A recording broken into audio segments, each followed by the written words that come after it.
Hello, my name's David Howells, and today I thought it's a lovely day in February, end of February in London, and although not particularly sunny, it's very warm, there's clouds in the sky. I've got a chance to wear a polo shirt anyway, and it's one of those days I thought it would be useful to do something outside. And today I thought we might test mics, different microphones with different types of camera, and see what the sound is, and you can compare yourselves and judge which you think's the best in the situation. Now, first thing to look at today, I'm actually recording on this mic here. We'll have a look at that in a second. And I'm using a Panasonic HD camera and a camcorder. We're also going to test a Canon 600D, the KISS or Rebel version, which is an excellent Canon camera. And before we go on, just to explain, I'm in the back garden in northwest London, in a place called Wembley. And you can hear over here, this is a pretty good place maybe to test in some ways the different mics. If one of your desires is to get rid of too much ambient sound, we're under probably Heathrow flight paths here. You can hear regularly aircraft. You can hear the birds in the background, which is nice, but that's also mixed with aircraft. And out the front there's quite a busy main road, so there's going to be traffic noise as well. And often there's a primary school just up the road, and you can hear the kids. It'll probably be too late for them now, but you'll hear the kids occasionally playing as well. So it's not a bad test for outside. You get a good different amount of different ambient sounds around and see what the mics perform under each of them. Anyway, so what are we going to look at today? Well, first of all, we're going to look at different types, and this is the dynamic professional mic. We're going to look at a condenser, kind of a boom type mic, which is directional. This is the Rode video mic. It's probably one of the best-selling mics for camcorders and for DSLR cameras. It's relatively cheap. That's about I think it's about £100. I'll give exact prices on the internet. This is the cheapest. This is probably around about £20 sterling. It's a reasonable, it's a pretty good quality one. And $30. That's probably about $120, $150, something like that. We're then going to have a look at wireless connections and lapel mics. They're also called lavalier. And here I've got one which clips, you can see there, these clip to your lapel or shirt or whatever.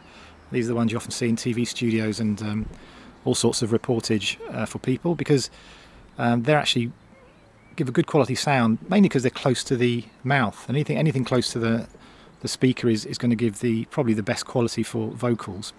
And again, you'd be surprised, but you think, God, these are going to be professional, very expensive. Probably the best sound I've had is actually on these ones.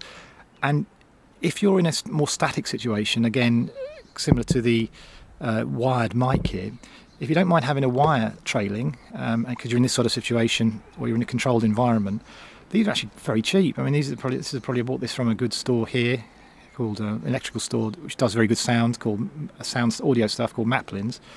And this was about I think it's about £25, something like that, and it's actually fantastic quality, the sound on it. They're battery operated, and you've got to basically have a cable and you can get an extension, so you can have several meters of extension if you want. We'll test that today as well, but actually that probably gives the best sound for the price.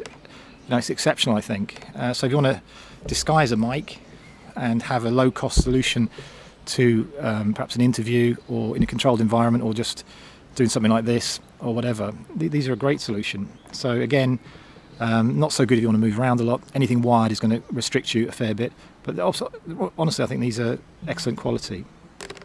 We'll then have a compare perhaps to the wireless version of the same type of mic.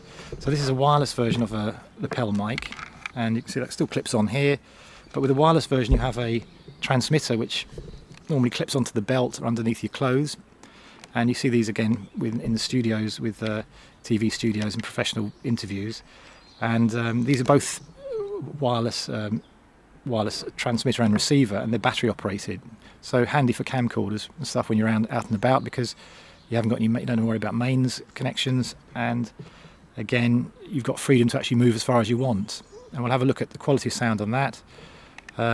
Transmitter there and receiver units. Finally, I thought, well, not finally, a couple more things I thought we'd have a look at is using voice recorder. Now, in professional sound recording, so they often have a special sound technician who will actually record sound. And often sound is recorded separately from the actual camera input, so let's record it into a separate box. Now you have to then afterwards sync the sound and the video later on, the audio and the video, so it's an extra hassle step later on. And I mean, I don't use it myself, but I thought it'd be useful to test this at least and see what quality you can get. Now I'm just using a reasonable quality Olympus digital voice recorder. It says VN8700 PC, and I bought this basically because I also use Dragon Natural Speaking, and it was one of the ones they recommended to use with their headset because it gives quite a good quality sound. So it's not a cheap one. It's probably, again, this is probably around about, you can get them for about 70. I think this is about 100 because it has a bigger memory stick in it. But it's very convenient. You can put it in your pocket. Again, I haven't really tested it in this sort of situation, so we're going to test this just speaking into the inbuilt mic.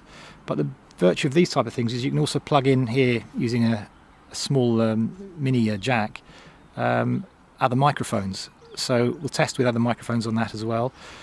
And the reason we might do that is mainly because to get to standard of a camera which has separate audio input, you probably have to spend several £100s. You probably, in this country, in England, you're looking around about probably £500 probably. The Canon audio input ones start around about that. They have a separate audio input.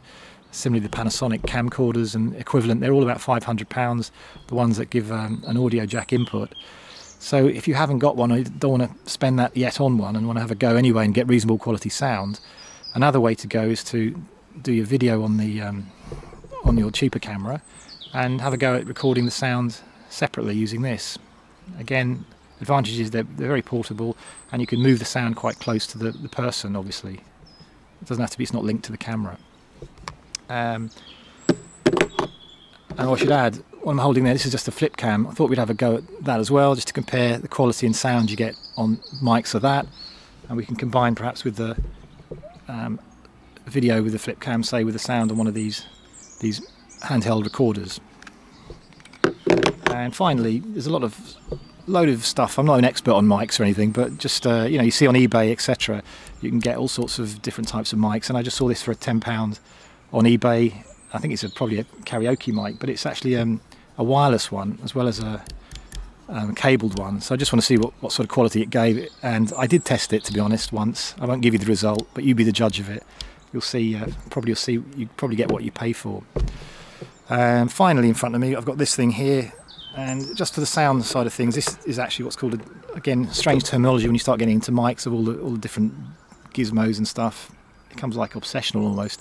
But this on a windy or a breezy day outdoors, these are very useful to have, and you may as well put them on all the time. This is basically like it looks a little bit obscene what I'm doing, but anyway, this fits over this one fits over the Rode mic, and the idea is it basically stops the or hugely reduces the sound interference you get over the mic like that. And anyway, that's what that is, if you wondered what it was. It's called, funnily enough, quite humorously, a dead cat. You can see why. So that's what we're going to try and do today.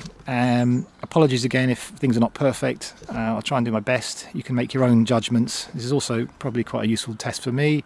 In my previous tests, just so you know, I've always found the lapel mic to be very good, and this mic here is pretty good as well. So see what you think yourself. I'll also, as I said earlier, test against the microphones on the cameras as well, and you'll hopefully see why people are recommended not to use the inbuilt mics on cameras, although they can have their uses for possibly for backup sound or syncing sound later on. So let us commence now in a moment, and let's hear what the different microphones produce.